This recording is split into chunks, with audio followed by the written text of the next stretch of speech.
Morning, আশা করি সবাই ভালো আছো। এবং রাত্রির পরে আমি আর তোমাদের সাথে কথা বলতে পারিনি, তাই সকালবেলায় একদম আমার পিছনে যেটা দেখতে পাচ্ছ, কাঞ্চনজঙ্ঘা লাল হয়ে নতুন রূপে ধরা দিয়েছে। আর এখন আমরা আছি তোমার টাইগার হিলে। আর টাইগার হিল থেকে তোমাদেরকে সূর্যোদয়টা দেখানোর চেষ্টা করব এবং যতটা পারবো ততটা ভালোভাবে বুঝিয়ে বলবো এবং ততটাই তোমাদেরকে টাইগার হিলের সৌন্দর্যটা উপভোগ করাবো। তো দেখো,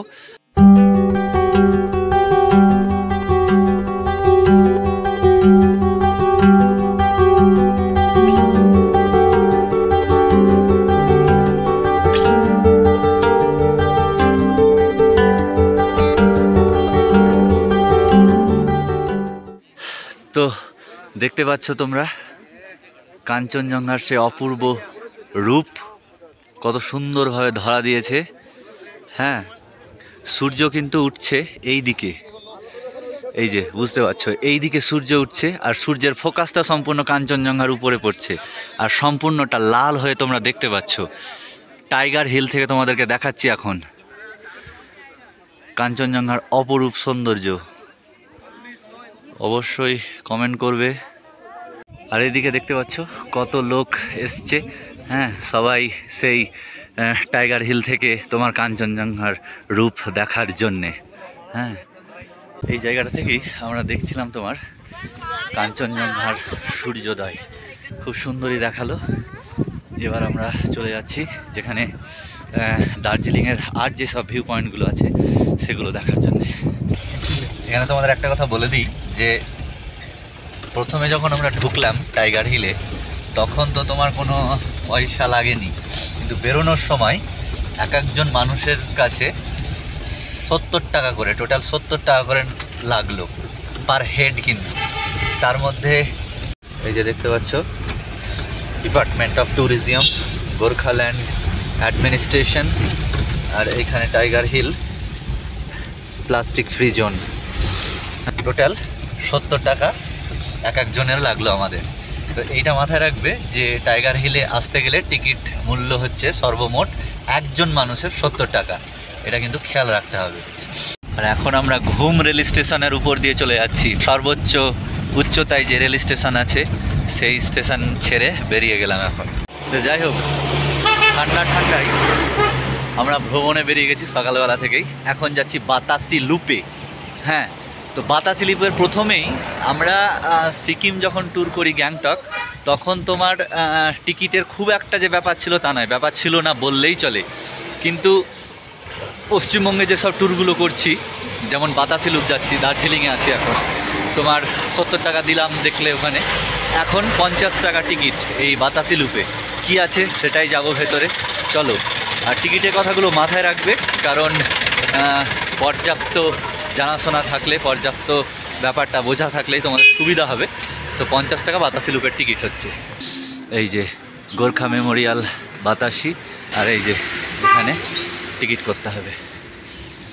তো এই দেখো টিকিট, এখানে সমস্ত ইতিবৃত্ত কথা লেখা আছে। অনলাইনেও পেমেন্ট হয়, ক্যাশেও পেমেন্ট হয়। হ্যাঁ, লেন। তো টিকিট দেখানো হয়ে গেল, এবার বাতাসি লুপের কি ব্যাপারটা আছে দেখি, চলো, তাহলে বোঝা যাবে। তো এই দেখো গাছপালা লাগানো আছে। বাতাসি লুপটা এটা দিয়ে উঠি, এটা দিয়ে উঠি, আয়, এটা দিয়ে উঠো, এটা দিয়ে বেরিয়ে যাও, আয়। আর এই যে দেখতে পাচ্ছ টয় ট্রেন, এখান দিয়ে ট্রেন যাবে। হ্যাঁ, টয় ট্রেনের রাস্তা। যারা এই হোটেলগুলোতে থাকবে তারা বাতাসি লুপটা সম্পূর্ণটাই দেখতে পারবে ফ্রিতে। এই দেখো এখান থেকেও কাঞ্চনজঙ্ঘা দৃশ্যমান। বিশেষ কিছু তেমন নাই, এখানে স্মৃতিফলক আছে, ওখানে গেলেই বুঝতে পারবো, বলবো সে কথা। আর ফুল টুলের গাছ আছে এই বাতাসি লুপে। আর এই যে দেখতে পাচ্ছ এইখানে একটা জিনিস বলে দিই, সবাই বাইনোকুলারে দেখার চেষ্টা করছে কাঞ্চনজঙ্ঘার রূপ। হ্যাঁ, তো এখানে তোমার দূরবীন যেটাকে বলছে, দূরবীন রাখা আছে। দূরবীনে 50 টাকা করে নিচ্ছে, ওই যে লেখা আছে বাইনোকুলার পার রিভার্স 50 রুপিস। হ্যাঁ, তো এখানে অনেকগুলো দূরবীন আছে দেখতে পাচ্ছ। এই দূরবীন দিয়ে বাইরের দৃশ্যটা খুব ভালোভাবে দেখতে পারবে। দেখছো দূরবীন দিয়ে দেখছে। হ্যাঁ देखिए ना ये तो है ना अच्छा करके दिखा देंगे आपको भाई पूरा লাগলো বল, সব বুঝতে পারলি? সব বুঝতে পারলি? হ্যালো ম্যাডাম, কি কি দেখলি?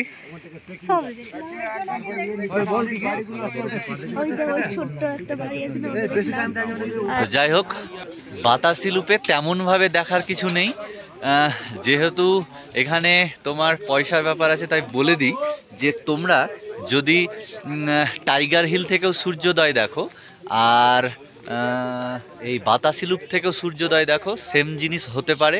আবার কেউ যদি মনে করে না আমি দুই রকম জায়গারই দৃশ্যটা উপভোগ করব, তবে দুই জায়গাতে যেতেও পারে। আর সমস্ত জায়গায় টিকিটের সিস্টেম আছে। হ্যাঁ, তো বাতাসি লুপে তেমনভাবে কিছুই নেই, কিন্তু যেটা সবচাইতে ভালো এখানে সব বাইনোকুলারগুলো রাখা আছে, 50 টাকা করে নিচ্ছে, এগুলোই সব মানুষকে দেখাচ্ছে। হ্যাঁ, আর এখানে একটা স্মৃতিফলক মেমোরি আছে। হ্যাঁ, আর একটু বাগানের মতো করা আছে, জাস্ট এইটুকুই। কাঞ্চনজঙ্ঘার ভিউ সর্বত্র দেখা যাচ্ছে।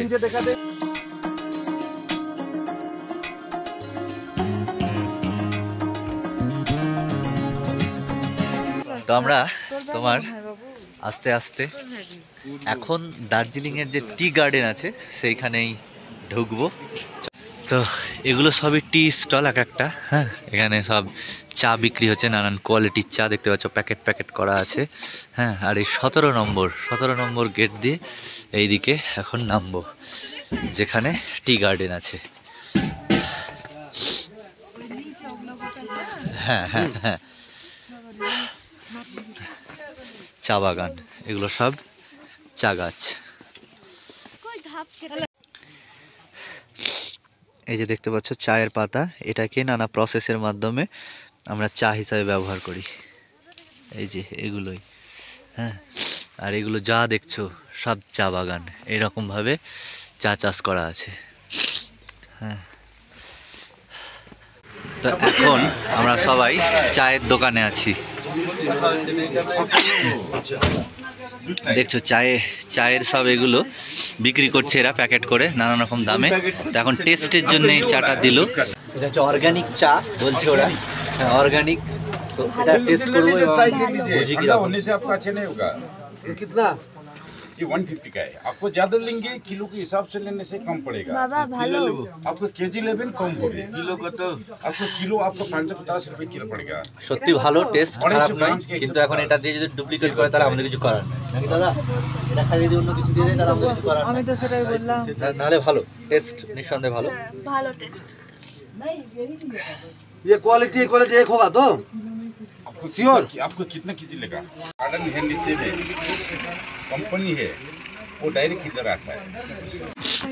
हाँ, हमने दुटे लेबो दुटे একটা দিদি একটা দিদি लेबो ना একটা। सुन लीजिए, आपको होने का टाइम দাদা আপনি 6 প্যাকেট দেন, মানে 1.5 কেজি। हमको मालूम हो गया, बांग्ला का तो सब समझते हैं, हिंदी समझते हैं, इंग्लिश समझते हैं। हाँ हाँ, हम भी हिंदी समझते हैं, लेकिन बंगाली में ज्यादा कंफर्टेबल है। आपको बंगाली बंगाल में बैठते हैं ना, वो बंगाल में দুটো করে ভরেন প্যাকেটে। बंगाल में बैठने से आपको बांग्ला पूरा তুই কটা নিবি? বলতে হবে, জানতে হবে। হ্যাঁ, আমরা দুটো নেব। তো আমাদের চা কেনা কমপ্লিট হলো এখন। আর সবাই দেখতে পাচ্ছ এই স্টলগুলো সব খুলছে সকালবেলায়। হ্যাঁ, তো আমাদের চা পড়লো তোমার 500 টাকা কিলো করে চাটা বললো। চাটা টেস্ট করালো, যদিও দেখলে প্রথমে খেলাম, খুব ভালোই লাগলো। হ্যাঁ, এখানে যতগুলো স্টল দেখছো সমস্ত, হ্যাঁ, এক থেকে মোটামুটি 22খানা স্টল আছে টোটাল। প্রত্যেকটা স্টলে নানান কোয়ালিটির চা আছে। এবার তুমি মিল্ক ফ্লেভার না ব্ল্যাক টি না গ্রিন ফ্লেভার, নানান রকম ফ্লেভার আছে, সেগুলো জিজ্ঞাসা করে তোমাকে ঠিকঠাকভাবে দাম দর করে নিতে পারবে। তো একটু কম হবে। হ্যাঁ, আর তুমি চাইলে তোমাকে টেস্টও করাবে, টেস্ট করাতে পারবে। হ্যাঁ, তো এই সামনে দেখতে পাচ্ছ তেনজিং রক। হ্যাঁ, এর নানান কিছু লেখা আছে, 1, 2, 3 পয়েন্টও করা আছে, কিন্তু এর ব্যাপারটা কি এটা আমরা জানতে চাইলাম, কিন্তু কেউই বলতে চাইলো না। বলছে আমি জানি সব, কিন্তু বলবো না, তাই বলছে। কি আর করার আছে, না বললে তো কিছু করার নেই। আর আমাদের কাছে যেহেতু যথাযথ গাইড নেই, শুধু ড্রাইভার আছে, তো বলবে না। ড্রাইভারকে গিয়ে জিজ্ঞাসা করবো, যদি বলে তাহলে হয়তো বুঝতে পারবো কিছু।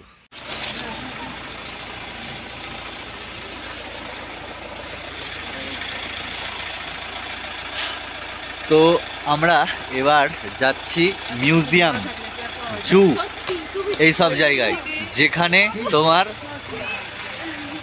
তোমার 2 ঘন্টা সময় লাগবে। এর মাঝে এখানে 3টে জিনিস আছে, 3টেই দেখার মতো। ড্রাইভার বলে দিল যে 2 ঘন্টা সময় লাগবে। দেখতে পাচ্ছ এখানে লেখা আছে যে জু 5 মিনিট ওয়ালকস, মানে 5 মিনিটের রাস্তা এখান থেকে হাঁটতে হবে। তো চলো হাঁটা শুরু করি। তো রাস্তা থেকে অনেকটাই উপরে দেখতে পাচ্ছ, হ্যাঁ, এরকম সিঁড়িতে করে উঠতে হচ্ছে, ঠিক আছে? ধীরে ধীরে উঠতে হবে উপরের দিকে একদম, কারণ দার্জিলিংয়ের যেসব জায়গাগুলো আছে সবই পাহাড়ের উপর, পাহাড় কেটে কেটে এগুলো, প্রথম থেকেই বলে আসছে এই কথাটা। তো তোমাকে এইভাবে উঠতে হবে। দেখতে পাচ্ছ নিচে রাস্তা একদম কত দূরে, হ্যাঁ, ওই দেখো গাড়ি যাচ্ছে, ঠিক আছে? আচ্ছা, যে পাগটা দেখতে পাবো না, চিতা চিতা এগুলো দেখতে পাবো। তো এই যে এই জায়গাটায় এখন টিকিট করতে হবে, যেটা প্রথমেই বলেছিলাম যে 110 টাকা করে টিকিট লাগবে এই জুয়ের মধ্যে ঢুকতে গেলে। এই যে জুয়ের গেটের সামনে দাঁড়িয়ে আছি, আর গেটের এই দিকে টিকিট কাউন্টার এখনও খোলেনি, খুলবে, কারণ আমাদের ট্রেনের টাইম যেহেতু খুব শীঘ্রই, সেই জন্য দেরি করা যাবে না, তাই খুব তাড়াতাড়ি চলে এসেছি এই জায়গাটা। এই দেখো তোমার টিকিট ইন্ডিয়ানের জন্য 110, ফরেন ন্যাশনালের জন্য 180, আর অন্যান্যর জন্য 10 টাকা আলাদাভাবে লাগবে।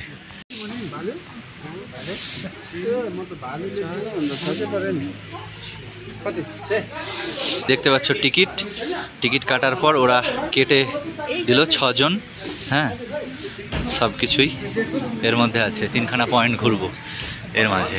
কী লেখা আছে? ব্ল্যাক বিয়ার, হ্যাঁ, উলফ, টাইগার ইত্যাদি ইত্যাদি। এদিকে আছে, তার মানে আমরা প্রথমে এইদিকে যাবো। চলো। হাই, দেখো তোমার ভাই। কলকাতার জু আর দার্জিলিংয়ের জুয়ের মধ্যে অনেক পার্থক্য, কারণ কলকাতাতে সমতলে হাঁটতে হয়, আর দার্জিলিংয়ে দেখতে পাচ্ছ উপরে উঠছি আমরা হাঁটতে হাঁটতে, তো একটু বেগ পেতে হচ্ছে আর কি। তো এখানে একটা স্মৃতিফলক, আর এখানে দেখো লেখা আছে 18ই কার্তিক বৃহস্পতিবার সন 1361 সাল ভারতের প্রধানমন্ত্রী শ্রী জওহরলাল নেহেরু এই প্রতিষ্ঠানের ভিত্তি স্থাপন করিলেন। মানে এটা জওহরলাল নেহেরু এই ভিত্তিটা স্থাপন করেছেন।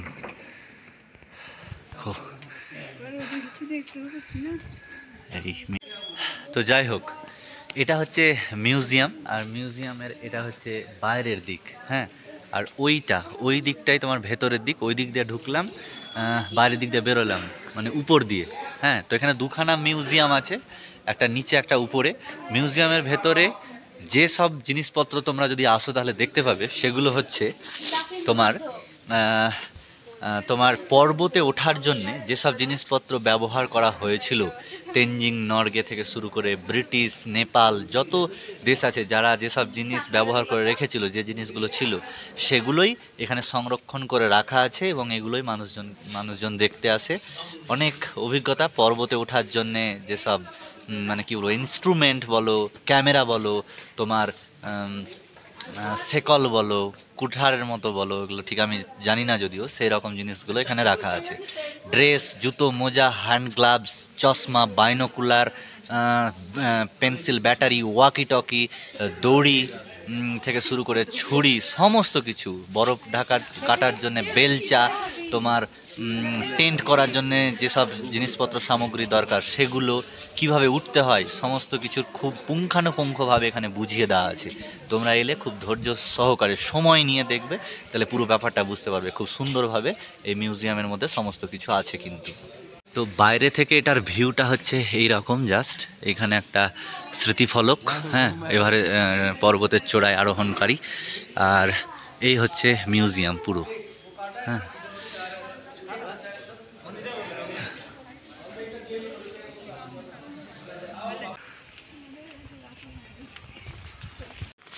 এবার আমরা আরেকটা দিকে যাচ্ছি, আর এই যে তোমার গাছগুলো রাখা আছে, এইগুলো কি তোমরা কমেন্ট করে বলবে, হ্যাঁ।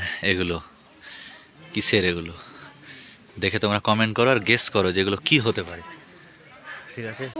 দেখতে পাচ্ছ 2 ভাই বসে আছে ওরা, হ্যাঁ। এটা কি দেখাচ্ছি তোমাদেরকে, এটা হচ্ছে এই যে স্নো লেপার্ড। কি গন্ধ হচ্ছে, মানে ওখানে যদি তুমি কয়েক সেকেন্ড দাঁড়াও তাহলে বমি হয়ে যাবে। এই আবার খাচ্ছিলাম করে এগোচ্ছে তো, ধর ধর ধর ধর তুললাম যে গো। খাচ্ছিলাম করে এগোচ্ছে, কত বড় তাই তো।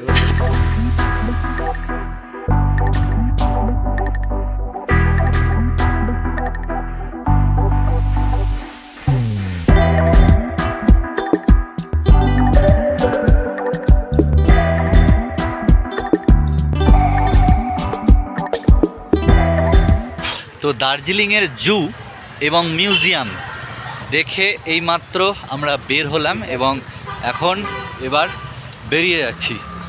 তো জুয়ে যদি বলতে হয় সেরকমভাবে খুব একটা পশু ছিল না, পাখি ছিল, অনেক কিছু পাখি ছিল।